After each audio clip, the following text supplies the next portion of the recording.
యాదాద్రి భువనగిరి జిల్లా తంగేడిపల్లె గ్రామంలో ప్రపంచ జనాభా దినోత్సవం సందర్భంగా ప్రభుత్వ వైద్య సిబ్బంది ర్యాలీ నిర్వహించారు. ప్రభుత్వ వైద్యాధికారి డాక్టర్ సిహెచ్ కాటమరాజు మాట్లాడుతూ ప్రతి కుటుంబానికి 2 పిల్లలు చాలు, 3 వద్దు, కాన్పు మధ్య 3 సంవత్సరాల తేడాతో జన్మివ్వాలన్నారు. ఇక పిల్లలకు పౌష్టికాహారం ఇవ్వాలని వ్యక్తం చేశారు.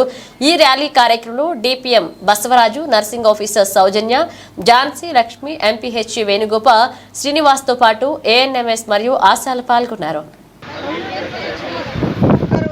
ఒక్కరు లేదా 2 చాలు, 3 వద్దే వద్దు, 2 వద్దు, ఒక్కరే ముద్దు, 2 వద్దు, ఒక్కరే ముద్దు.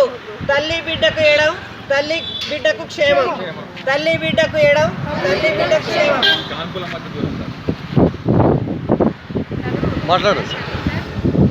ఈరోజు జూలై 11 ప్రపంచ జనాభా. నేను డాక్టర్ కాటమరాజు, మండల వైద్యాధికారి, తంగడిపల్లి పిహెచ్సి. ఈరోజు ప్రపంచ జనాభా నియంత్రణ దినోత్సవం సందర్భంగా జూలై 11 రోజు తంగడిపల్లి ప్రాథమిక ఆరోగ్య కేంద్రం పరిధిలో ప్రజలకు అవగాహన కార్యక్రమం మరియు ర్యాలీ నిర్వహించడం జరిగింది. ఈ కార్యక్రమంలో